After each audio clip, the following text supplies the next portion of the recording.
चर्य।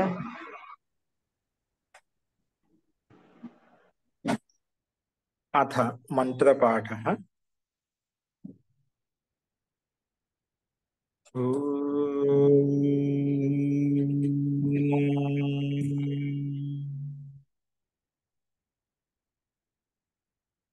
सहनाववतु सहनौ भुनक्तु सह वीर्यं करवावहै तेजस्विनावधीतमस्तु मा विद्विषावहै। ओम शांति शांति शांति।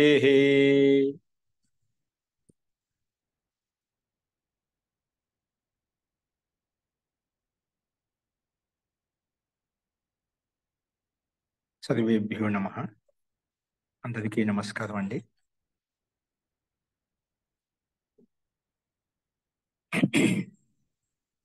మనము అష్టాధ్యాయ క్రమ పాఠంలో 5వ అధ్యాయంలో 1వ పాదం చూస్తున్నాము. అందులో నేను చెప్పిన పాఠంలో ఏదైనా సందేహాలు ఉన్నాయా?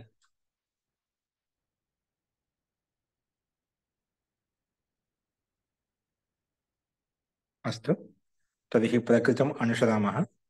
నిన్న 85వ సూత్రం వరకు చూసాం. 1వ పాదంలో 86వ సూత్రం గమనించండి. రాత్రియః సంవత్సరాచ్చ. రాత్రియః సంవత్సరాచ్చ, ఇది మనకు సూత్రము. పద విభాగం వచ్చేసి ఒకే పదంగా తీసుకున్నాం. అంటే రాత్రియః సంవత్సరాత్ ఇంతవరకు ఒక పదం, పంచమి విభక్తి ఏకవచనం, చ అవ్యయ పదం. ఈ రెండింటి మధ్య స్తుత్వ సంధి జరిగింది. సమాసం వచ్చేసి ఏ శబ్దాలు నాటి ఇందులో ఈ పదంలో సమస్త పదంలో రాత్రిశ్చ, అహశ్చ, సంవత్సరశ్చ, ఈ 3 పదాలు కలిసాయన్నమాట. ఈ మూటిని కలిపితే రాత్రిశ్చ అహశ్చ సంవత్సరశ్చ ఇది రాత్రియః. రాత్రియః సంవత్సరం అలా వస్తున్నాడు. రాత్రియః సంవత్సరం, తస్మాత్ రాత్రియః సంవత్సరాత్, ఇది సమాహారం ద్వంద్వ సమాస అయిపోతుంది. అనువృత్తి వచ్చేసి ద్విగోర్వా ఖః సమదిష్టో భృతో భూతో భావి తద్ధితాః జ్ఞా ప్రాతిపదికాత్ ప్రత్యయః పరశ్చ, ఇవన్నీ అనువృత్తి వస్తున్నాయి. అర్థః ద్వితీయ సమర్థాత్ రాత్రి అహః సంవత్సర ఇత్యేవమంతాత్ ద్విగుసంజ్ఞకాత్ ప్రాతిపదికాత్ అధిష్టాదిషు అర్థేషు వా ఖః ప్రత్యయో భవతి పక్షే ఠై భవతి. పక్షే ఠై భవతి, ఠై ప్రత్యయం వస్తుందన్నమాట. ద్వితీయ సమర్థవంతమైనటువంటి రాత్రి అహః और సంవత్సర, ఈ 3 ప్రాతిపదికలు. రాత్రి అహః సంవత్సర, ఈ 3 ప్రాతిపదికల చేత, అంటే ఈ 3 రాత్రి శబ్దం కానీ అహః శబ్దం కానీ సంవత్సర ఇత్యేవమంతా, ఇవి అంతిమంలో ఉండాలి. ఏదైనా పదానికి అంతిమంలో ఉండాలి. ద్విగు సంజ్ఞకాత్, ద్విగు సంజ్ఞకంతో యుక్తమై ఉండాలన్నమాట. ద్విగు సంజ్ఞకంతో యుక్తమైనటువంటి రాత్రి శబ్దాంతు అహః శబ్దాంతు సంవత్సర శబ్దాంతు ప్రాతిపదికం చేత ద్విగు సంజ్ఞకాత్ ప్రాతిపదికాత్ అధిష్టాదిషు అర్థేషు, ఏంటి అధిష్టాదిషు అర్థేషు వా ఖా ప్రత్యయో భవతి, వికల్పంగా ఖా ప్రత్యయం వస్తుంది. పక్షే ఠై భవతి, పక్షంలో ఒక పక్షంలో ఠై ప్రత్యయం కూడా వస్తుంది అన్నమాట. అస్తు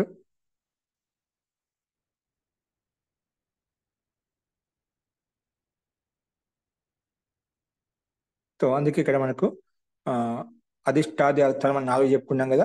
ఆ 4 అర్థాలు ఖా ప్రత్యయం వికల్పంగా వస్తుంది. అధిష్టాదిషు అర్థేషు వా ఖః ప్రత్యయో భవతి, పైనుంచే ఖా ప్రత్యయం అనువృత్తి తెలుసుకున్నాం. పక్షే ఠై ప్రత్యయం కూడా వస్తుంది. అందుకే 2 రకాల రూపాలు కనిపిస్తున్నాయి మనకు. చూడండి, ద్వి రాత్రిన, ద్వి సంఖ్య పూర్వంలో ఉంది కాబట్టి సంఖ్యాపూర్వ ద్విగుపరక ద్విగు సంధ్య. ఆ రాత్రి శబ్దం అంతిమంలో ఉండాలి. అందుకే ద్వి రాత్రి అనే రాత్రి అంతిమంలో ఉంది. దేనికంటే ద్వి శబ్దానికి అంతిమంలో ఉంది. ద్వి పూర్వంలో ఉంది కాబట్టి సంఖ్యాపూర్వ ద్విగు, సంఖ్యావాచి కాబట్టి ద్విగు సంధ్య కూడా ఉంది. రాత్రి శబ్దాంతం కూడా అటువంటి ప్రాతిపదికం చేత అధిష్టాది అర్థంలో మనకు ఖా ప్రత్యయం వచ్చింది. ఆ ఖా స్థానంలో వస్తుంది ద్వి రాత్రి శబ్దం.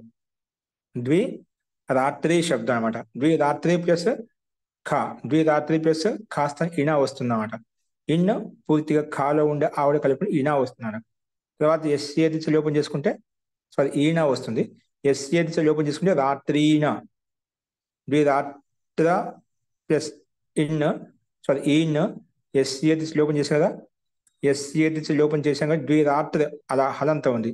హలంతానికి ఈణ కలుపుకుంటే ద్విరాత్రీణ.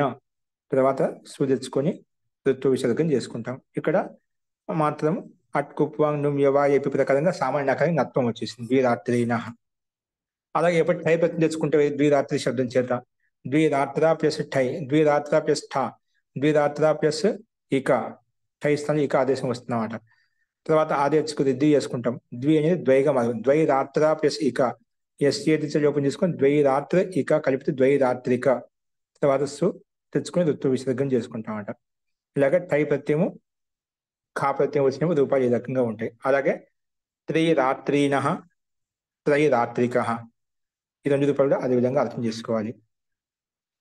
అలాగే ద్వి శబ్దం, ద్వి ప్లస్ అహహ, ద్వి ప్లస్ అహహ ద్వ్యహ, సంఖ్యా ద్వి శబ్దం ప్లస్ అహహ, అహ శబ్దం అంట. ద్విలో ఉండే ఈకారం, అహలో ఉండే అకారం, ఈ రెండింటి మధ్య ఎనాదేశం చేశాం కాబట్టి ద్వ్యహ అయిపోయింది అనమాట. ద్వ్యహ ప్లస్ ఖ, ద్వ్యహ ప్లస్ ఈన్, ఎస్ లోపం చేసుకొని ద్వ్యహీన్, ద్వ్యహీన. తర్వాత సు తెచ్చుకొని ద్వ్యహీన వచ్చింది, సు తెచ్చుకొని ఋతు విసర్గం చేసుకుని ద్వ్యహీన. అలాగే త్రేహి ద్వై ద్వై అహ్నిక, ద్వి ప్లస్ అహ అని చెప్పాం కదా, అక్కడ ద్వ్యహ అయిపోయింది. ద్వ్యహ ఆదేశకు వృద్ధి చేసుకుని ద్వైహ, ద్వైహ ప్లస్ ఇక. ఇక్కడ అహ్న స్థానంలో అహ్నోహ్న ఏతేభ్య అహ్న కూడా ఆదేశం వచ్చిందన్నమాట. అందుకే ద్వైహ్న వచ్చేసిందన్నమాట. ద్వైహ్న, ద్వి ప్లస్ అహ్న ద్వైహ్న,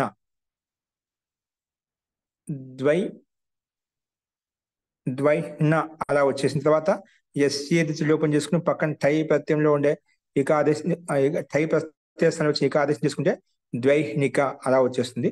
తర్వాత సు తెచ్చుకొని ఋతు విసర్గం చేసుకుంటే గిన ద్వైయహ్నిక అలాగ రూపం మనకు సిద్ధిస్తుంది అన్నమాట. అలాగే త్రహీన, త్రీ ప్లస్ మనకు అహ శబ్దం అట, దానికి సంధి త్రేహ అయిపోయింది. త్రేహ ప్లస్ ఖ, కాస్త ఈన ఆదేశం తీసుకుని త్రహీన అలా వస్తుంది. ఇక్కడ కూడా ఎస్ అట్కుప్వాంగ్ నుమ్ యవా ఏ ప్రకారం నత్వం చేసుకుంటాం. అలాగే త్రైయహ్నిక, ఇక్కడ పైన ద్వైయహ్నిక ఎలాగనో కూడా తై ప్రత్యయం వచ్చినప్పుడు ఆదేశకు రిద్ధి అవుతుంది కాబట్టి త్రైయహ్నిక అలా వస్తుంది అన్నమాట. అలాగే ఇప్పుడు సంవత్సర శబ్దం ద్వి సంఖ్య పూర్వంలో ఉంది, అందుకే సంఖ్యా పూర్వ ద్విగు ప్రకారం ద్విగు సంధ్య సంవత్సర శబ్దం అంతిమంలో ఉంది. అందుకే ద్వి సంవత్సర ప్రాతిపదిక నుంచి కాస్త ఈన, తర్వాత ఎస్ఏది లోపం చేసి కలుపుకుంటేనే ద్వి సంవత్సరీన. తర్వాత అట్కుప్వాంగ్ నుమ్యవాయ ప్రకారంగా నత్వంగు చేసుకుంటాం. తర్వాత సు తెచ్చుకుని ఋతు విసర్గం. అలాగే త్రైరాత్రిక, ద్వి సాంవత్సరిక, ద్వి సంవత్సర శబ్దం కదా, ద్వి సంవత్సర శబ్దానికి ఇక్కడ ఉత్తర పదానికి వృద్ధి చేసుకుంటామంట. ఉత్తర పదానికి వృద్ధి చేస్తాం. సంవత్సర ద్వి సంవత్సర అయిపోతుంది. పక్కన టై స్థానం ఏకాదేశము ఎస్ఏ లోపం చేసుకొని ద్వై సాంవత్సరిక తర్వాత సు తెచ్చుకొని ఋతు విసర్గం కామన్ గా చేసుకుంటామట. ద్వి సంవత్సర శబ్దం చేత ఖా ప్రత్యయం చేసుకుంటే ద్వి సంవత్సరీన, ఇక్కడ వృద్ధి ఏం జరగలేదు. కానీ టై ప్రత్యయం వచ్చినప్పుడు త్రి సాంవత్సరీక టై ప్రత్యయం వచ్చినప్పుడు ఈ రకంగా మనకు ఉత్తర పద వృద్ధి చేసుకొని త్రి సాంవత్సరిక అనే రూపం మనకు సిద్ధిస్తుంది. ఉత్తర పదానికి వృద్ధి అని చెప్పి ముందు చెప్పుకున్నామండి. ఆ సూత్రం ప్రకారంగా ఉత్తర పదంలో వృద్ధి వస్తున్నామండి. అస్తు, ఆ సూత్రం నాకు కూడా గుర్తులేదు. ఇక్కడ ముందు తిప్పితే పేపర్లు మనకు అక్కడ కనిపిస్తుంది. ఉత్తర పదంలో వృద్ధి చేసి సూత్రం అన్నమాట. అస్తు, ఈ రకంగా ఈ సూత్రం యొక్క అర్థాన్ని ఉదాహరణలో మనం చూసాం. నెక్స్ట్ చూడండి, వర్షాలుక్చ, వర్షాత్ పంచమి విభక్తి ఏకవచనం, లుక్ ప్రథమ విభక్తి ఏకవచనం, చ అవ్యయపదం, 3 పదాలు ఇక్కడ మనకు కనిపిస్తున్నాయి. అనువృత్తి వచ్చేసి దిగోరువా ఖ తమదిష్టో వృతో భూతో భావి తద్ధితాః జ్ఞా ప్రాతిపదికాత్ ప్రత్యయ పరశ్చ, ఇవన్నీ అనువృత్తి వస్తున్నాయి. अर्थः द्वितीय समर्थात् वर्ष शब्दान्तात् द्विगोः प्रातिपदिकात् अधिष्ठादिषु अर्थेषु वा खा प्रत्ययो भवति वा खा प्रत्ययो भवति पक्षे ठै तयोश्च वा लुग् भवति तयोश्च वा लुग् भवति द्वितीय समर्थవంతమైనటువంటి वर्ष शब्दान्तात् द्वितीय समर्थात् वर्ष शब्दान्तात् द्विगोः प्रातिपदिकात् अधिष्ठादिषु अर्थेषु विकल्पेन खा प्रत्ययो भवति विकल्पेन खा प्रत्ययं वस्तुన్నమాట पक्षे ठै तयोश्च वा लुग् भवति तयोश्च वा लुग् भवति द्वितीय సమర్థవంతమైన వర్ష శబ్దాంత ప్రాతిపదికం చేత ద్వితీయ సమర్థవంతమైనటువంటి వర్ష శబ్దాంతం ఉండాలి వర్ష శబ్దం అంతిమంలో ఉండాలి ద్వితీయ సమర్థ వర్ష శబ్దాంత ద్విగోహ ప్రాతిపదికాత్ ద్విగు సంజ్ఞకంతో యుక్తమైన ప్రాతిపదికం ఉండాలి పైన చెప్పిన కండిషన్స్ కూడా అధిష్టాదిషు అర్థేషు కాదు అక్కడ మనకు రాత్రి అహన సమస్య ప్రాతిపదికాలు ఇక్కడ మాత్రం వర్ష శబ్దాంత ప్రాతిపదికం ఇక్కడ తీసుకున్నామంట సో అధిష్టాదిషు అర్థేషు वा खः प्रत्ययो भवति पक्षे ठै तयोश्च वा लुग् भवति तयोश्च वा लुग् भवति అందుకే కా ప్రత్యయం వస్తుంది పక్షం టై ప్రత్యయం వస్తుంది తయోశ్చ వా వికల్పం లుక్ అవుతుంది అంటే ఎప్పుడైతే కా ప్రత్యయం వస్తుందో టై ప్రత్యయం వస్తుందో తయోశ్చ అన్నిటికీ వికల్పంగా లుక్ అవుతుంది అంటే ఒకసారి కా ప్రత్యయం యొక్క రూపం ఉంటుంది ఒకసారి టై ప్రత్యయం యొక్క రూపం ఉంటుంది ఒకసారి కా ఉండదు టై ఉండదు లుక్ చేస్తాం కాబట్టి అందుకే త్రైరూప్యం సిద్ధ్యతి ఈ రకంగా 3 రూపాలు సిద్ధిస్తాయి ఎలాగంటే ఒకసారి కా ప్రత్యయం వచ్చినప్పుడు ఒకసారి టై ప్రత్యయం వచ్చినప్పుడు ఒకసారి కా ప్రత్యయం రానప్పుడు ఒకసారి కా ప్రత్యయము రానప్పుడు ఒకసారి లుక్ చేయనప్పుడు ఏమవుతుంది కా ప్రత్యయం అలాగా ఉంటుంది టై ప్రత్యయం అలాగా ఉంటుంది ఆ రకంగా లుక్ ప్రక్షణలో ఒక రూపం ఉంటుంది అందుకే 3 రకాల రూపాలు మనకు సిద్ధిస్తాయి త్రైరూప్యం సిద్ధ్యతి అని చెప్పి ఇక్కడ ప్రస్తావించుకున్నాం ఉదాహరణ ద్వివర్షీణో వ్యాధి ద్వివార్షికః త్రివర్షః త్రివర్షీణః త్రివార్షికః త్రివర్షః ఈ రకంగా మనకు ఉదాహరణ ఇవ్వబడ్డాయి ద్వివర్షీణో వ్యాధి 3 వర్షాల నుంచి పీడిస్తున్నట్టు వ్యాధి ద్వివర్షీణ 2 సంవత్సరాల నుంచి బాధపెడుతున్నట్టు వ్యాధిని ద్వివర్షీణో వ్యాధి అంటామట ద్వివర్ష ప్రాతిపదికం వర్షాంత ప్రాతిపదికం ద్వి సంఖ్య పూర్వంలో ఉంది కాబట్టి సంఖ్యా పూర్వ ద్విగు ప్రకారంగా దీనికి ద్విగు సంజ్ఞ అలాగే ద్విగు సంజ్ఞకంతో యుక్తమైనటువంటి వర్షాంత ప్రాతిపదికం వర్ష అంతిమంలో ఉండే ప్రాతిపదికం అటువంటి ప్రాతిపదికం చేత ఖా ప్రత్యయం వస్తుంది ఖా స్థానంలో ఈన ఆదేశం వస్తుంది తర్వాత ఎస్య లోపం చేసుకుంటాం ద్వివర్ష ఈన కలిపి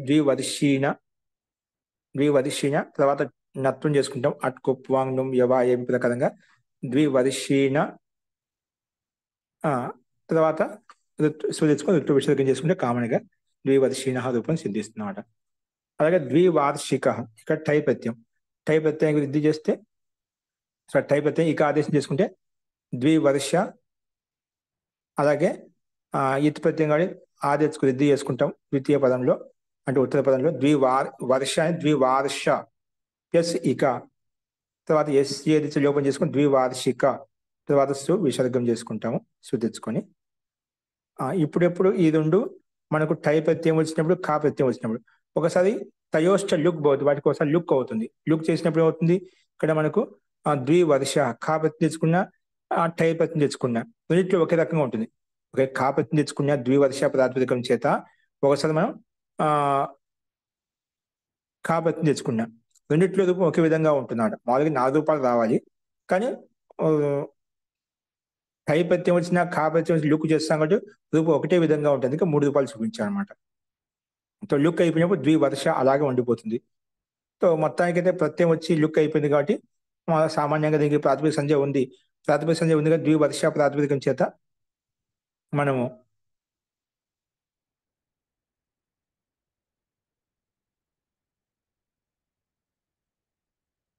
ద్వివర్ష ప్రాతిపదిక కాబట్టి ప్రాతిపదిక ఉంది కాబట్టి మనం సామాన్యంగా తెచ్చుకొని ప్రాతిపదిక అధికారం వెళ్ళి దానికి ఋతు విసర్గం చేసుకుంటే ద్వివర్ష అనే రూపం మనకు సామాన్యంగా సిద్ధిస్తున్నమాట ఓకే అలాగే త్రి శబ్దం చేత త్రివర్షీణ, త్రివార్షిక, త్రివర్ష. ఇది కూడా సామాన్యంగా ద్విస్థానంలో త్రి సంఖ్య పెట్టుకుంటే మిగిలిన ప్రక్రియ అంతా పైన చెప్పిన విధంగానే ఉంటుంది, ముందు చెప్పిన విధంగానే ఉంటుంది. అస్తు. నెక్స్ట్ చూడండి, వర్షాత్ కి అనువృత్తి 89వ సూత్రం వరకు వస్తుందన్నమాట. చూడండి, చిత్తవతి నిత్యం, చిత్తవతి సప్తమి విభక్తి ఏకవచనం, నిత్యం ప్రథమ విభక్తి ఏకవచనం. అనువృత్తి వచ్చేసి వర్షాత్ లుక్ ద్విగోః తమదీష్టో భృతో భూతో భావి తద్దితాః జ్ఞా ప్రాతిపదికాత్ ప్రత్యయః పరశ్చ.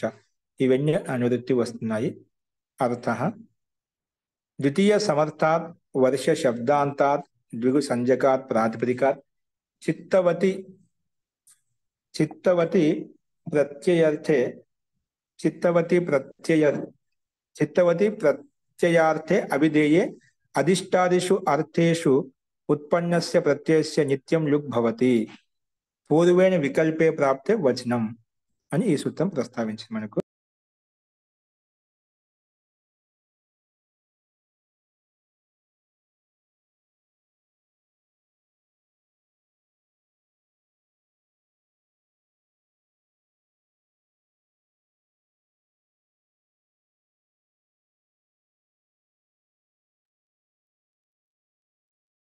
చూడండి, మనకు సూత్రార్థం ప్రకారంగా ద్వితీయ సమర్థవంతమైన వర్ష శబ్దాంత ప్రాతిపదికం, ద్వితీయ సమర్థాత్ వర్ష శబ్దాంత, ఇక్కడ పైన చెప్పిన కండిషన్ అది వర్ష శబ్దాంతం ఉండాలి, దిగు సంజకంతో యుక్తమే ఉండాలి. అటువంటి ప్రాతిపదికం చేత ఇక్కడ చిత్తవతి ప్రత్యయార్థే అభిధేయ, చిత్తవతి అనే ప్రత్యయార్థం అభిధేయాత్మకంగా ఉన్నప్పుడు, చిత్తవతి అర్థంలో చిత్తవతి ప్రత్యయార్థ అభిధేయ అధిష్టాదిషు అర్థేషు ఉత్పన్నస్య ప్రత్యయస్య, అధిష్టాది అర్థాల్లో ఉత్పన్నమైనటువంటి 4 అర్థాలు ఏవైతే ఉన్నాయో ఆ అధిష్టాది అర్థేషు ఉత్పన్నస్య ప్రత్యయస్య నిత్యం లుక్ భవతి, నిత్యం లుక్ అవుతుంది. పూర్వేణ వికల్పే ప్రాప్తే వచనం, పూర్వ సూత్రం వికల్ప ప్రాప్తం అవుతుంటే ఈ సూత్రం ప్రకారం పూర్వ వికల్పే ప్రాప్తే వచనం. ఇక్కడ మనకు వికల్పంలో నిత్య వచనం చెప్పబడింది అన్నమాట. నిత్యం ప్రాప్తం అవుతుంటే అక్కడ పూర్వ వికల్పే ప్రాప్తి, అక్కడ వికల్పం కదా పైన మనం ఈ సూత్రం నిత్యం చేసిందన్నమాట. ఇక చిత్తవతి అంటే చిత్తవాన్ అంటే చేతన్, చైతన్యం చైతన్యం.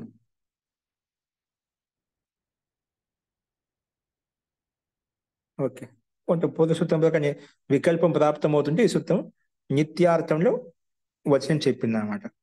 అందుకే ఇక్కడ ద్వివర్షోదారక సింపుల్ గా ద్వివర్ష ప్రాతిపదికం చేత మనకు సామాన్యంగా అధిష్టాది అర్థాల్లో మనకు ప్రత్యయం ప్రాప్తం అవుతుంటే, అంటే ఖా ప్రత్యయం కావచ్చు, టై ప్రత్యయం కావచ్చు, ఇవి ప్రాప్తం అవుతుంటే వాటికి ఈ సూత్రం చెప్పి అధిష్టాదిషు అర్థేషు ఉత్పన్నస్య ప్రత్యయస్య నిత్యం లుక్ భవతి. అందుకే ఇక్కడ వచ్చిన ప్రత్యయం ఏదైతే ఉందో మనకు టై ప్రత్యయం ఖా ప్రత్యయం దానికి లుక్ చేస్తామట. లుక్ చేసినప్పుడు ఏమవుతుంది, మన ద్వివర్ష శబ్దం అలాగ ఉండిపోతుంది. ఆయన ప్రత్యయ లక్షణం ప్రకారంగా దీనికి ప్రాతిపదిక సంజ్ఞ ఉంది కాబట్టి, ఆయన సమాసాంత పదం కూడా కాబట్టి ప్రాతిపదిక అధికారంలోకి వెళ్ళి మనం తెచ్చుకుని ఋతు విసర్గం చేసుకుంటే ద్వివర్ష.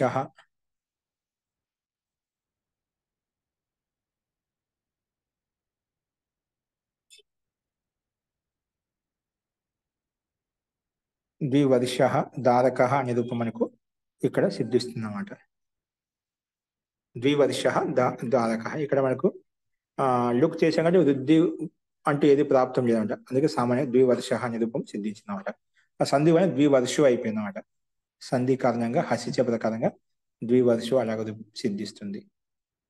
నెక్స్ట్ చూడండి, షష్టికా షష్ఠిరాత్రేణ పచ్యంతే, షష్టికా షష్ఠిరాత్రేణ పచ్యంతే.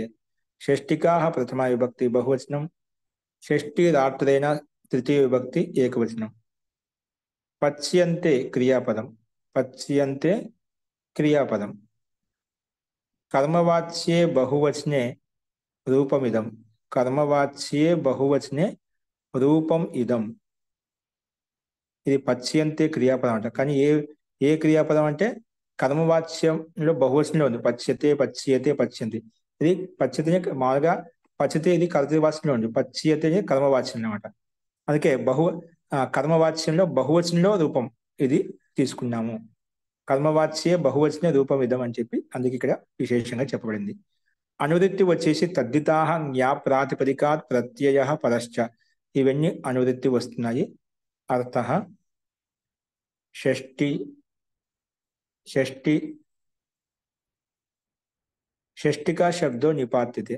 సూత్రం షష్ఠికాహ ఉంది కదా, ప్రథమ విభక్తి బహువచనం చెప్పాం. ఆ షష్ఠికాహ శబ్దో నిపాత్యతే, నిపాతం చేయబడుతుందంట. షష్ఠికా శబ్దో నిపాత్యతే, నిపాతం చేయబడుతుంది. పచ్యంతే పచ్యంత ఇత్యేతస్మిన్ అర్థే, కానీ ఏ అర్థంలో పచ్యంత ఇది ఏతస్మిన్ అర్థం, ఈ అర్థంలో అంట. షష్ఠికా శబ్దో నిపాత్యతే, నిపాతం చేయబడుతుంది అంటే ఏ అర్థం అంటే పచ్యంతే అంటే పకాయ జాతాహ అంటే పక్వం చేయబడుతుంది అనే అర్థంలో మనకు షష్ఠికా అనే శబ్దము నిపాతంలో చేసుకుంటాం. ఎలా చేస్తాం నిపాతం ద్వారా అంటే రూపం ఎలా సిద్ధిస్తుందంటే షష్ఠి రాత్ర శబ్దాలు ఏం తీసుకున్నాం, షష్ఠికా శబ్దం ఎలా తయారని చెప్తున్నాడు. షష్ఠి రాత్ర శబ్దాత్, షష్ఠి రాత్రి అనే శబ్దం, రాత్ర అనే శబ్దం చేత తృతీయ సమర్థాత్, ఇంకా తృతీయ సమర్థం తీసుకుంటామట. తృతీయ సమర్థాత్ కన్ ప్రత్యయో నిపాత్యం, తృతీయ సమర్థం ప్రాతిపదికం చేత కన్ ప్రత్యయం నిపాతం చేయబడుతుందంట. కన్ ప్రత్యయం రాగానే వెంటనే తదిత ప్రత్యయం కాబట్టి వెంటనే సుపోధాతు ప్రాతిపదిక యోపదకరంగా సుప్లుక్ చేసుకుంటాం. ఇప్పుడు కన్ మిగులుతున్నాడు. ఏంటి షష్ఠి రాత్ర ప్లస్ కన్, షష్ఠి రాత్ర ప్లస్ క అని మనం లోపం చేస్తే అందుకు షష్ఠి రాత్ర ప్లస్ క. ఇప్పుడు మనకి షష్ఠి రాత్రిక కదా, షష్ఠికా సారీ, మనకు ఇప్పుడు షష్ఠికాలో మనకు ఏమొచ్చింది ఇక్కడ, షష్ఠి రాత్ర శబ్దం పక్కన షష్ఠి రాత్ర ప్లస్ కన్ ఉంది. అలాగే కన్ ప్రత్యయం యొక్క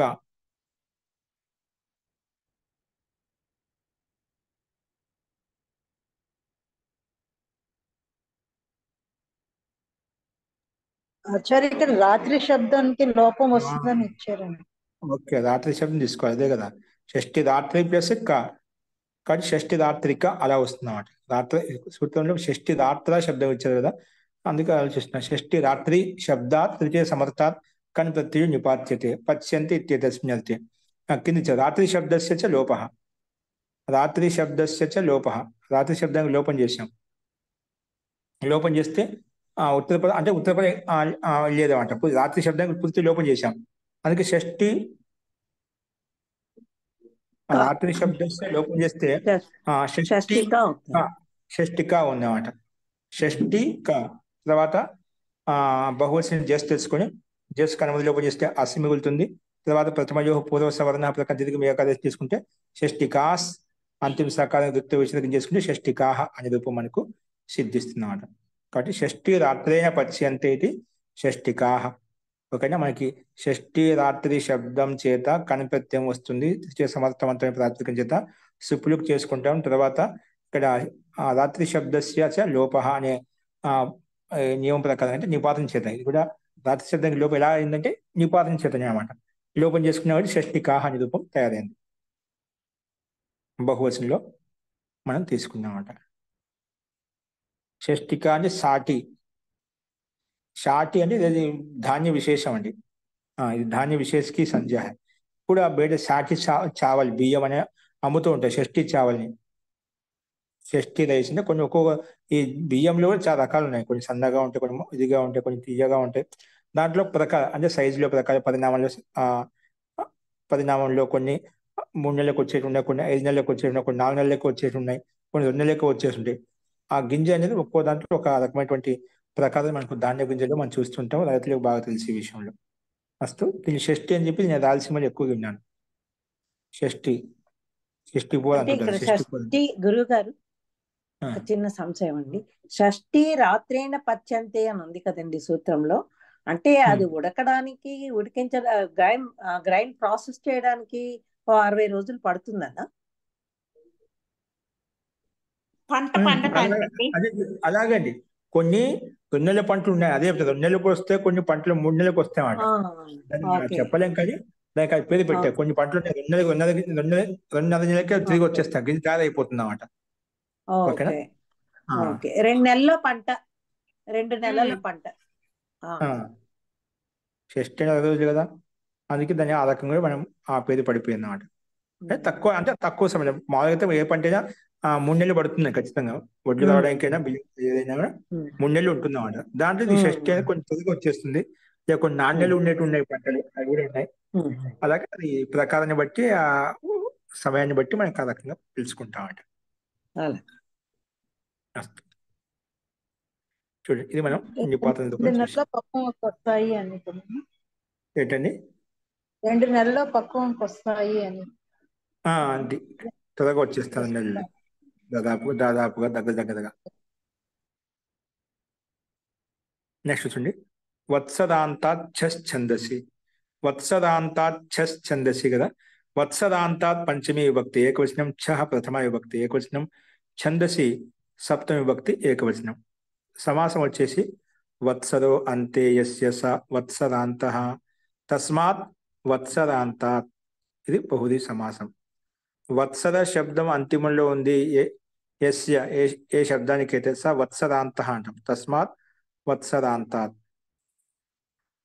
ఇది బహువ్రీహి సమాసం. అస్తు. అనువృత్తి వచ్చేసి తమధీష్టో భృతో భూతో భావి, తద్ధితాః జ్ఞా ప్రాతిపదికాత్ ప్రత్యయః పరశ్చ.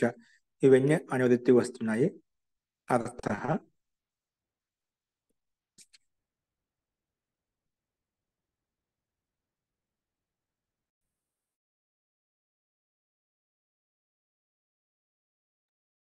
చూడండి, ఇక్కడ అర్థం వచ్చేసి ద్వితీయ సమర్థాత్ వత్సరాంత ప్రాతిపదికాత్ అధిష్టాదిషు అర్థేషు ఛందసి విషయే ఛః ప్రత్యయో భవతి. ద్వితీయ సమర్థవంతమైనటువంటి వత్సరాంత ప్రాతిపదిక, వత్సర శబ్దం అంతిమంలో ఉండాలి. వత్సరాంత ప్రాతిపదికాత్ అధిష్టాదిషు అర్థేషు, అధిష్టాది 4 అర్థాలు ఏవైతున్నాయో అధిష్టాదిషు అర్థేషు ఛందసి విషయం, ఛందస్సు విషయంలో ఛః ప్రత్యయం వస్తుంది. సూత్రం విశేషంగా ఛ ప్రత్యయం విధానం చేసినారు. ఇది ఛందస్సు విషయం అంటే వేద విషయంలో మాత్రమే. అందుకే ఉదాహరణ అదేవిధంగా ఇద్వత్సరీయ, ఇదావత్సరీయ, ఇద్వత్సరీయ, ఇదావత్సరీయ.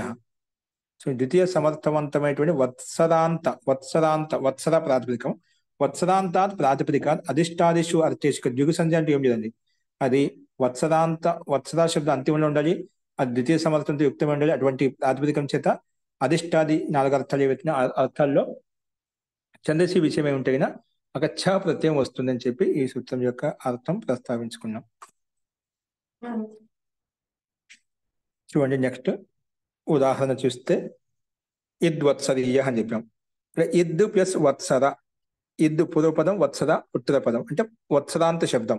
మనకేం చెప్పుకున్నాం, ఇద్ వత్సర వత్సరాంత శబ్దం కాబట్టి అటువంటి వత్సరాంత ప్రాతిపదికం వచ్చి ద్వితీయ భక్తి ఏకవచనంలో మనం ప్రత్యయం తెచ్చుకుంటాం. ద్వితీయ సమర్థాత్ వత్సరాంత ప్రాతిపదికం చెప్పినాం కాబట్టి వత్సరాంత ఇద్వత్సర మనకు స్పష్టంగా ఉంది. అటువంటి ఇద్వత్సర అనేది వత్సరాంత ప్రాతిపదికం కాబట్టి ద్వితీయ సమర్థంతో యుక్తమైంది కాబట్టి మనకు ఇక్కడ ఛ ప్రత్యయం తెచ్చుకుంటాము. ఛ ప్రత్యయం రాగానే అనుబంధ లోపం చేసుకుంటాం. అనుబంధంలో కదా ఛ ఈయ ఆదేశం వస్తుంది, ఆయనేజీ ప్రకారంగా ఈయ.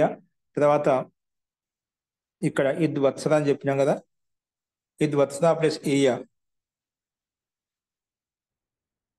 తర్వాత ఎస్ఏ లోపం చేసుకుని ఇద్వత్సరీయ, తర్వాత సు తెచ్చుకొని ఋత్వ విషదకం చేసుకుంటాం. ఇద్వత్సరీయ. ఓకే, మధ్యలో మనం ద్వితీయ భక్తి ఏం చేసుకున్నామో దానికి సుప్లుక్ సామాన్యంగా కృత సమాసాశ్చ సుపోధాతు ప్రాతిపదిక యోగకరం సుప్లుక్ చేసుకుంటే అది కామన్గా ఉంటుంది. మనం ద్వితీయ సమర్థవంతున్నాం అంటే ఖచ్చితంగా ద్వితీయ సమర్థ ఏదైతే చెప్పుకుంటే అక్కడ విభక్తి వస్తుంది. విభక్తికి సామాన్యంగా ఇదే నియమం ప్రకారంగా ముందు ప్రాతిపదిక సంధ్య పేరు పెట్టుకొని సుపోధాతు ప్రాతిపదిక యోగ ప్రకారంగా సుప్లుక్ చేసుకుంటారు, కామన్గా ఉంటుంది. అస్తు. అలాగే ఇదావత్సరీయ, ఇక్కడ ఏంటంటే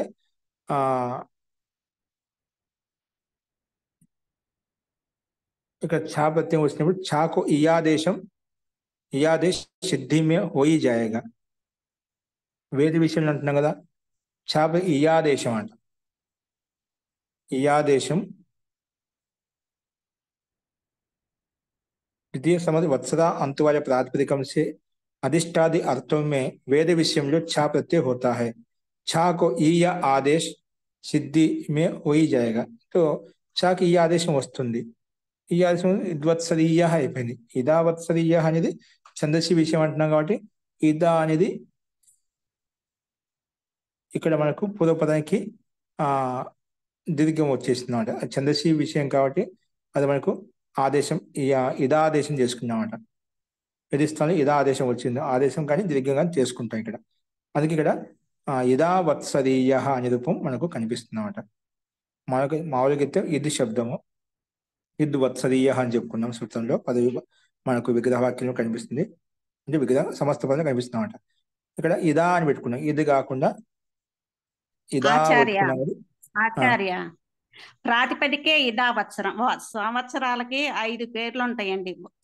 వత్సరం, సంవత్సరం, ఇద్వత్సరం, ఇదావత్సరం అని ఇంకా 5వది ఏదో ఉంది.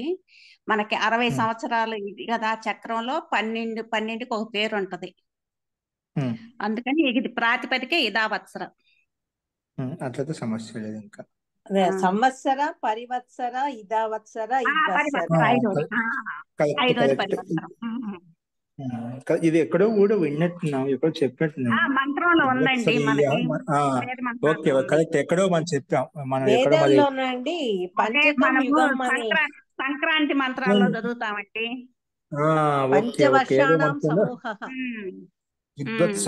పదావత్స నేనే మొన్న ఎప్పుడు చెప్పాను సంక్రాంతికి. పంచవర్షాణం సమూహ యుగం, పంచకం యుగం, ఇలాంటి ప్రయోగాలు ఆ పంచక దానిలో ఉన్నవే ఈ 5: సంవత్సర, పరివత్సర, ఇదావత్సర, ఇద్వత్సర, తథా వత్సర. ఇవి 5. ఓకే, నిజంగా ఈ శబ్దాలు వేదమంత్రాల్లో మనం చెప్పుకున్నాము, అంటే అక్కడ వచ్చాయి. ఇదావత్సర శబ్దం తీసుకోవాలి. అస్తు ఉత్తమం. ఇద్వత్సర, ఇదావత్సర, పరివత్సర, సంవత్సర, ఇలాంటి శబ్దాలు మనం ఉన్నాయన్నమాట. అందుకే మనం చాపత్యం తీసుకుని ఈ ఆదేశం మీద కామన్ గా ఉంటుంది. అస్తు. నెక్స్ట్ చూడండి, అయితే సంపరిపూర్వాత్ ఖచ. సంపరిపూర్వాత్ ఖచ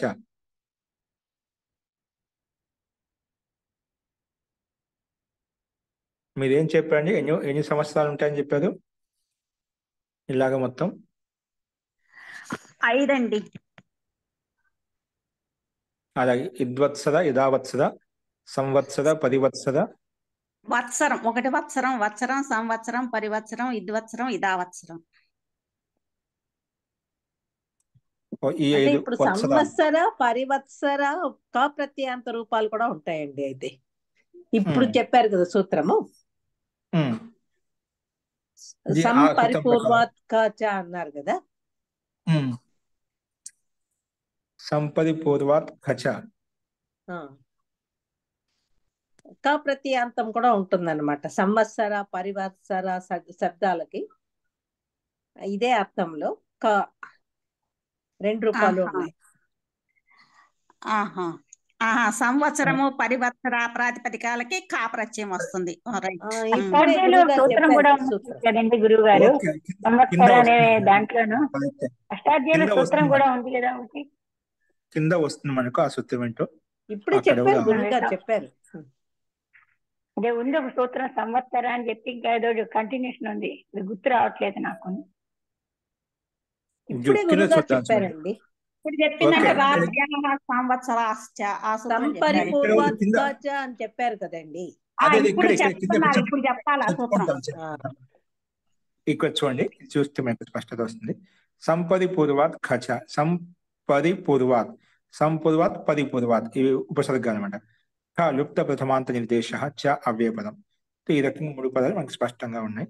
సమాసం వచ్చేసి సంచ పరిశ్చ,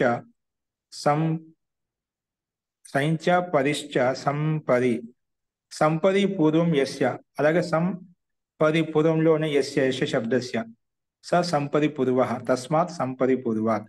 ఇది ద్వంద్వగర్భ బహువ్రీహి సమాసం. అనువృత్తి వత్సరాంతాత్ ఛందసి తమదిష్టో వృతో భూతో భావి తద్దితాః జ్ఞా ప్రాతిపదికాత్ ప్రత్యయ పరశ్చ. ఇవన్నీ అనువృత్తి వస్తున్నాయి. అర్థః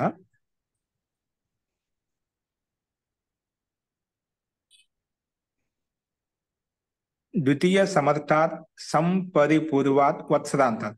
అంటే అటువంటి వత్సర శబ్దం సంపూర్వంలో ఉన్నటువంటి వత్సర, పరిపూర్వంలో ఉన్నటువంటి వత్సర ప్రాతిపదికం తీసుకోవాలి. ద్వితీయ సమర్థాత్ సంపరిపూర్వాత్ వత్సరాంతాత్ ప్రాతిపదికాత్. వత్సరాంతాత్ ప్రాతిపదికాత్ ఛందసి విషయంలో అధిష్టాదిషు అర్థేషు, అధిష్టాది అర్థంలో ఖ ప్రత్యయో భవతి, ఖ ప్రత్యయం వస్తుంది. అధిష్టాదిషు అర్థేషు ఖ ప్రత్యయో భవతి. ద్వితీయ సమర్థవంతమైనటువంటి సంపరిపూర్వాత్ వత్సరాంతాత్, సంపదంలో ఉన్నటువంటి పరిపూర్వంలో ఉన్నటువంటి వత్సరాంత ప్రాతిపదికం చేత మనకు ఛందసి విషయంలో అధిష్టాది అర్థాలు ఉన్నప్పుడు ఖా ప్రత్యయం ఇక్కడ విశేషంగా చెప్పుకున్నమాట. ఖా ప్రత్యయో భవతి. చకారాత్ షష్ఠ, ఛా ప్రత్యయం కూడా వస్తుంది. అందుకే ఉదాహరణ ఇక్కడ సంవత్సరేణ, పరివత్సరేణ మీరు చెప్పిన శబ్దాలు ఇక్కడ వచ్చాయి. సంవత్సర, పరివత్సర ప్రాతిపదిక ఖా ప్రత్యయం చేసుకుంటే ఈ రకంగా రూపాలు సిద్ధిస్తాయి. ఇక్కడ మనకు ఆదేశకు రిద్ది అంటే ఏం లేదు. ఎప్పుడైతే మనకు ఛా ప్రత్యయం వచ్చిందో సంవత్సరీయ, పరివత్సరీయ అని చెప్పి మనకు రూపాలు సిద్ధిస్తాయి అన్నమాట. ఓకే, ఇక్కడ మనకు సామాన్యంగానే ఉంది. ఈ సూత్రంలో మనకు సంపరిపూర్వంలో ఉన్నటువంటి సంవత్సరలో సం ఉంది, పరివత్సర పది, రెండు ఉపసర్గాలతో యుక్తమైన వత్సరాంత ప్రాతిపదికం చేత మనకు ఈ ఖ ఔరు ఛా ప్రత్యయం తెచ్చుకున్నప్పుడు ఈ రకంగా రూపాలు మనం చూసాం అనమాట. నెక్స్ట్ చూడండి, తేన పరిజయ్య లభ్య కార్య సుఖరం. తేన తృతీయ విభక్తి ఏకవచనం, పరిజయ్య లభ్య కార్య సుఖరం ప్రథమ విభక్తి ఏకవచనం. సమాసం వచ్చేసి పరిశ్చ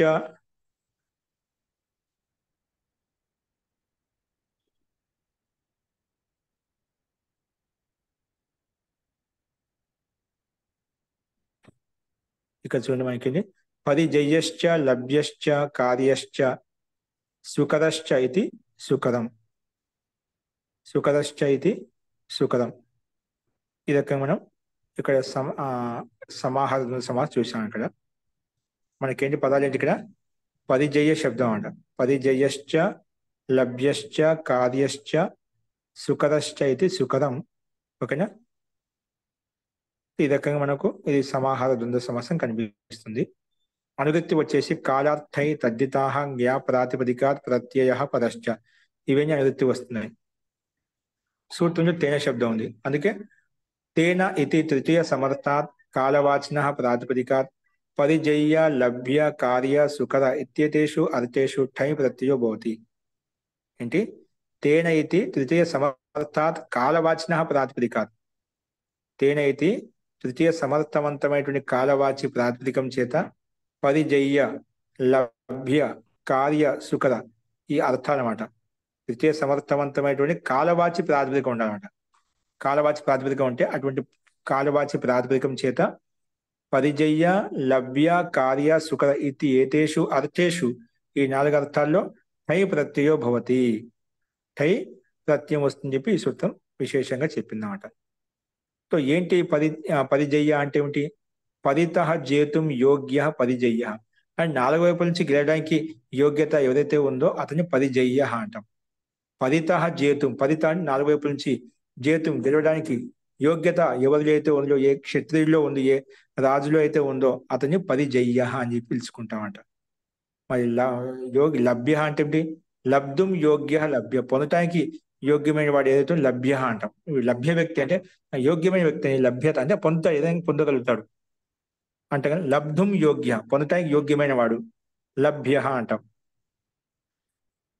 అలాగే ఇంకేమవుతున్నాయి? మిగతా శబ్దాలు సామాన్యంగానే ఉన్నాయి. పరిజయ్య లభ్య కార్య సుఖర ఈ రెండు శబ్దాలు సామాన్య శబ్దాలు, కార్య సుఖర శబ్దాలు. అందుకే ఇక్కడ ఉత్పత్తి ఏమి ఇవ్వలేదు. అస్తు. ఉదాహరణ వచ్చేసి ఇక్కడ మాసేన, మాసేన కార్యం మాసికం, మాసేన కార్యం మాసికం. అలాగే మాసేన లభ్యో మాసికః పటః, మాసేన కార్యం మాసికం చాంద్రాయణం, మాసేన సుకరః మాసికః ప్రాసాదః. ప్రాస సుకరః అంటే సుగమత, అంటే సరళంగా సహజంగా, సుకరంగా ఉంది, చాలా సరళంగా ఉంది, సహజంగా ఉంది అలాంటి అర్థంలో. కార్య అంటే పని చేయడం, కియా చేశాడు. లభ్య అంటే ప్రాప్తించుకోవడానికి యోగ్యమైనది. పరిచయాన్ని గెలవగలుగుతాడు. ఇలాంటి 4 అర్థాలు ఇక్కడ ఉన్నాయి. సో దానికి అనుగుణంగా ఉదాహరణకు మనకి ఇక్కడ ఏమున్నాయంటే మాసేన పరిజయ్య అంటే శక్యతే జేతుం మాసికో వ్యాధి. ఈ మాసం అంటే ఒక నెల లోపల ఈ వ్యాధిని గెలవగలుగుతాడు, ఈ వ్యాధితో పోరాడగలుగుతాడు. అలాగే మాసిన పరిజయ్య గెలటానికి శక్యతే జేతుం ఈ ఏంటి దాన్ని మాసికో వ్యాధి, ఈ మాసంలో దీన్ని గెలవగలుగుతాను, దీన్ని నష్టం చేయగలుగుతాను, ఈ వ్యాధిని దూరం చేయగలుగుతాను. అలాంటి సంకల్పంతో ఇక్కడ ఆ సందర్భంలో కూడా మాసిక వ్యాధి అని చెప్పి తెలుసుకుంటామట. అలాగే సంవత్సరిక, సంవత్సర ప్రాతిపదికం చేత ఇంకో టై ప్రత్యయం తెచ్చుకుంటే మనకు ఆ టై ఏకాదేశం చేసుకుని ఆది అచ్చుకు రిద్ది చేసుకుని సంవత్సర ప్లస్ ఇక సంవత్సరిక అలా వస్తుంది.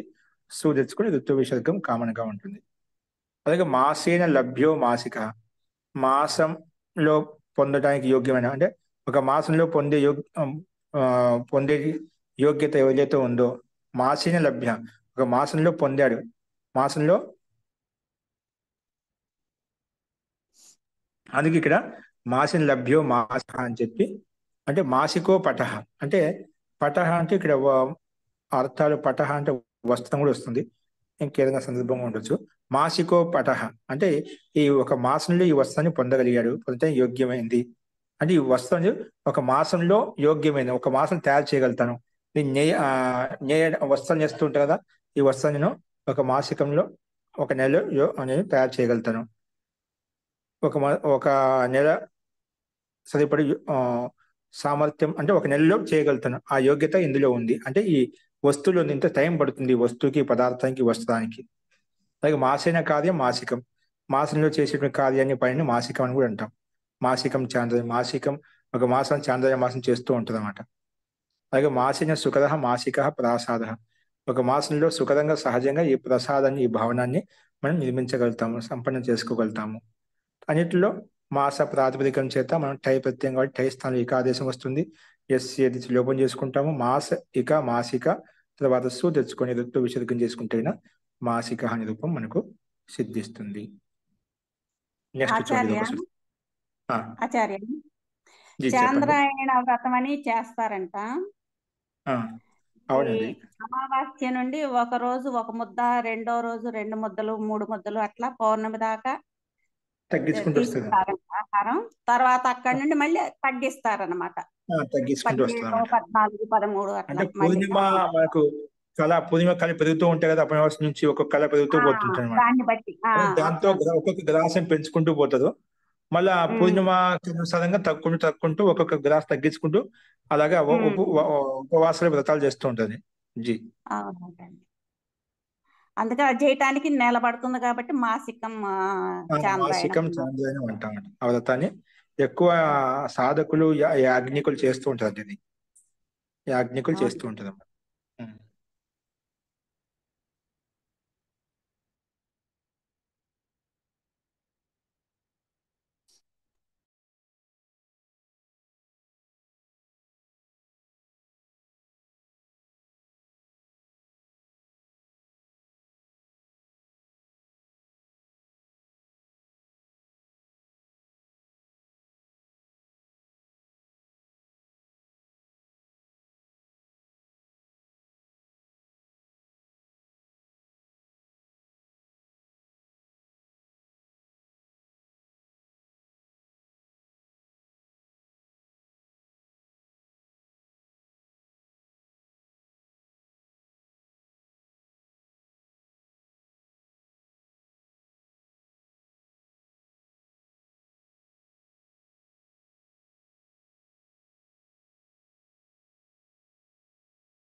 నేను పాట మొదలు పెట్టేశాను, అది ఆగిపోయింది. అస్తు. సో తదస్య బ్రహ్మచర్యం, ఇక్కడ పై సూత్రం వరకు అర్థమైంది కదా. అర్థమైంది ఆచార్య. తదస్య బ్రహ్మచర్యం తత్ ప్రథమ విభక్తి ఏకవచనం, అస్య షష్ఠి విభక్తి ఏకవచనం, బ్రహ్మచర్యం ప్రథమ విభక్తి ఏకవచనం. అనువృత్తి వచ్చేసి కాలర్థై తద్దితాః జ్ఞా ప్రాతిపదికాత్ ప్రత్యయః పరశ్చ. అర్థః ప్రథమ సమర్థాత్ కాలవాచినః ప్రాతిపదికాత్ షష్ఠి అర్థే ఠై ప్రత్యయో భవతి. బ్రహ్మచర్యం చేత్ గమ్యతే. కానీ ఎప్పుడు బ్రహ్మచర్యార్థం గమ్యమానంగా ఉన్నప్పుడు మాత్రమే ఇది సిద్ధిస్తుందంట. అంటే ప్రథమ సమర్థవంతమైన కాలవాచి ప్రాతిపదికం చేత, ప్రథమ సమర్థం అనేది కాలవాచి ప్రథమ సమర్థం, అటువంటి కాలవాచి ప్రథమ సమర్థంతో యుక్తమైన ప్రాతిపదికం చేత షష్ఠి అర్థంలో ఠై ప్రత్యయం వస్తుంది. బ్రహ్మచర్యం చేత్ గమ్యతే, బ్రహ్మచర్యార్థం గమ్యమానంగా ఉన్నప్పుడు మాత్రమే. అందుకే ఇక్కడ ఉదాహరణ అదే విధంగా ఇచ్చారు. మాసో అస్య బ్రహ్మచర్యస్య మాసికం బ్రహ్మచర్య. ఒక మాసం మాత్రం బ్రహ్మచర్యం పాటించగలుగుతాం అన్నమాట. మాసో అస్య బ్రహ్మచర్యసి, బ్రహ్మచర్యం మాసమే, ఒక నెలనే. మాసికం బ్రహ్మచర్యం. అత్ర కేచిత్ తదితి ద్వితీయ సమర్థ విభక్తిరితి మన్యంతే. తత్శబ్దంలో తదస్య ఉంది కదా, కొంతమంది ఏమంటారంటే ఇక్కడ ద్వితీయ విభక్తి తీసుకోవాలి, ప్రథమ సమర్థం కాదు, ద్వితీయ సమర్థం తీసుకోవాలి. అట్లా కేచిత్ తదితి ద్వితీయ సమర్థ విభక్తి మన్యంతి. ద్వితీయ సమర్థవంతమైన విభక్తి తీసుకోవాలి. ప్రథమ సమర్థాది కాకుండా ద్వితీయ సమర్థాన్ని చెప్పాలి. ద్వితీయ సమర్థ అన్నప్పుడు ద్వితీయ విభక్తి ఏకవచనం మనం ప్రయత్నం చేసుకుంటాం అన్నమాట. ద్వితీయ సమర్థ విభక్తి రీతి మన్యంతే. తస్మిన్ పక్షే అయం విగ్రహ. వాళ్ళ పక్షానుగుణంగా ద్వితీయ సమర్థవంతమైన ప్రాతిపదికం అని తీసుకుంటే గిన అప్పుడు ఎలా ఉంటుంది విగ్రహం? మాసం బ్రహ్మచర్యం అస్య. అక్కడ మాసో అస్య బ్రహ్మచర్యస్య, ఇతని యొక్క బ్రహ్మచర్యం మాసం, ఇతని యొక్క బ్రహ్మచర్యం మాసం అని చెప్పినాం. ఇక్కడ ద్వితీయ విభక్తి తీసుకుంటే మాసం బ్రహ్మచర్యం అస్య మాసికో బ్రహ్మచారి. అక్కడ మాసికం బ్రహ్మచర్యం అయిపోయి ఇక్కడ మాసిక బ్రహ్మచారి అంటున్నమాట. ఓకేనా. ఇక్కడ కర్మపదంలో యుక్తమైంది. కర్మ అంటే ద్వితీయ విభక్తిలో మనం చూసుకున్నాం మాసం బ్రహ్మచర్యం అని చెప్పి, దాన్ని మాసిక బ్రహ్మచర్యం చెప్పుకుంటే అక్కడ మాసికం బ్రహ్మచర్యం, ఒక మాసం మాత్రం బ్రహ్మచర్యం అని చెప్పి. మాస ప్రాతిపదికం చేత అది బ్రహ్మచర్యార్థం గమ్యమానంగా ఉంది కాబట్టి ఠై ప్రతి చేసుకుంటే ఠై స్థానం ఏకాదేశం వస్తుంది. మాస ఇక ఏది లోపం చేసుకుంటే మాసిక, తర్వాత సుస్థానం అమ్ము అమి పూర్వ. ఇక్కడ మాత్రం మాస ప్లస్ ఇక మాసిక, తర్వాత సు తెలుసుకుని ఋతు విసర్గం చేసుకుంటాం. అప్పుడు మాసిక బ్రహ్మచారి అనే రూపం మనకు సిద్ధిస్తుందన్నమాట. ఇక్కడ కింద విశేషం ఇచ్చచ్చు ఇది ఒకటి. तद शब्द प्रथम समर्थ तथा द्वितीय समर्थ दोनों ही कई लोगों ने माना है. చాలా మంది వ్యాకరణలో పండితులు విద్వాంసులు ఏం చేశారంట, ఇక్కడ తద్ శబ్దం చేత సూత్రంలో తద్ శబ్దం ఉంది కదా, తద్ శబ్దం చేత దీన్ని ప్రథమ విభక్తి ఏకవచనం రాసుకోవచ్చు, లేదా ద్వితీయ విభక్తి ఏకవచనం రాసుకోవచ్చు. అది రెండు రకాలుగా అర్థం చెప్పబడింది, రెండు రకాల అర్థం తీసుకొని చెప్పారు. అందుకే తద్ శబ్ద ప్రథమ సమర్థ తథా ద్వితీయ సమర్థ దోనం హి కై లోగోని మాన, రెండింటిని స్వీకరించాం, ఒకటి కాదు రెండు స్వీకరించారంట. ఇది కూడా కరెక్టే, ఇది కూడా కరెక్టే అని చెప్పి. ప్రథమ సమర్థ పక్షమే, ఒకవేళ ప్రథమ సమర్థం ఒకవేళ ఆ పక్షం తీసుకుంటే మాసిక శబ్దం బ్రహ్మచరిక విశేషణ భోగ. అప్పుడు మాసిక శబ్దం ఏంటి? బ్రహ్మచరిక విశేషం, అంటే ఒక మాస బ్రహ్మచర్యం అని విశేషణం. మాసిక్ శబ్దం బ్రహ్మచరిక విశేషణ భోగ. ఈ మాస శబ్దము ఒక నెల బ్రహ్మచర్యము ఒక నెల మాత్రమే ఉందని చెప్పి, అంటే బ్రహ్మచర్యం మాసం, బ్రహ్మచర్యం ఒక మాసం మాత్రం ఉంది. కానీ ద్వితీయ సమర్థ పక్షమే మాసిక బ్రహ్మచారిక వాచకుగా. అక్కడేమో బ్రహ్మచరిక వాచకు, ఇక్కడ బ్రహ్మచారి ఏదైతే ఉన్నదో ఆ వ్యక్తిక వాచక శబ్దం అయిపోతుంది. ద్వితీయ విభక్తిలో వ్యక్తి ప్రధానం అవుతాడు, ఆ ప్రథమ సమర్థంలో ఆ బ్రహ్మచర్యం ప్రాధాన్యం ఉంటుందన్నమాట.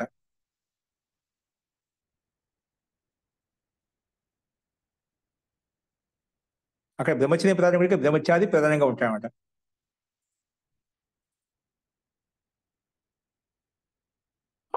ప్రథమ సమర్థానికి ద్వితీయ సమర్థానికి తేడా అర్థం ఈ రకంగా వస్తున్నాడు. అందుకే ప్రథమ సమర్థం బ్రహ్మచర్యకే విశేషణ వాళ్ళ కాలవాచి, బ్రహ్మచర్యకే విశేషణ వాళ్ళ కాలవాచి ఆ యొక్క అవస్థ కాలమే భిన్నంగా ఉన్నమాట. బ్రహ్మచర్యకే విశేషణ వాళ్ళ కాలవాచిగా ఉదాహరణ త్రింశత్ ఆబ్దికం బ్రహ్మచర్యం. 36 36 సంవత్సరంలో బ్రహ్మచర్యం ऐसा मनु में मिलता है.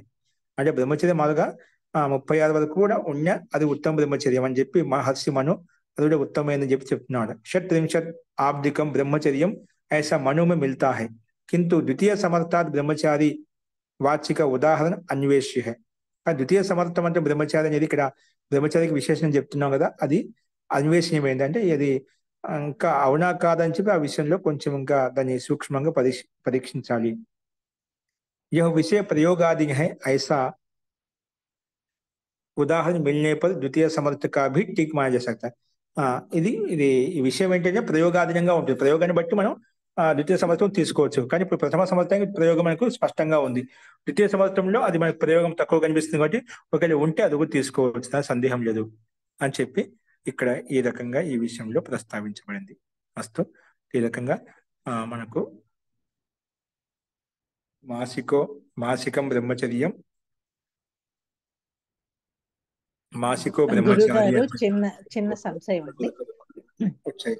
మీరు చెప్పండి. విగ్రహం ద్వితీయ విభక్తి అంతం తీసుకుని విగ్రహ వాక్యంలోనూ ప్రథమ తీసుకుని విగ్రహ వాక్యంలో తేడా ఉంటుంది.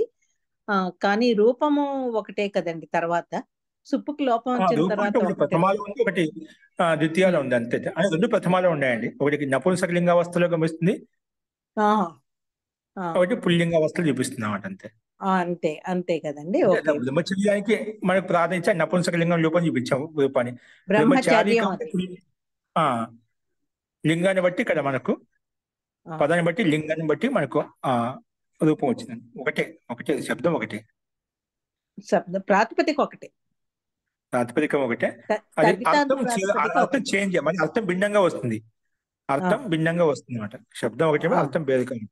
అర్థం వేరుగా వస్తుంది. అర్థమైందండి. అస్తు ఓకే అండి. ఈ రకంగా ఈ సూత్రాన్ని ప్రస్తావించుకున్నాం. ఇందులో ఒక సందేహం ఉంటే మళ్ళీ ఆలోచించు, రేపు చూద్దామండి. మంత్ర పాట.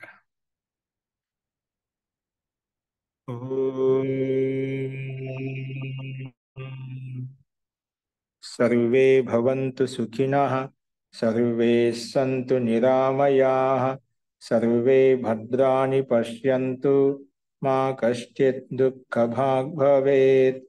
ఓం శాంతి శాంతి శాంతి.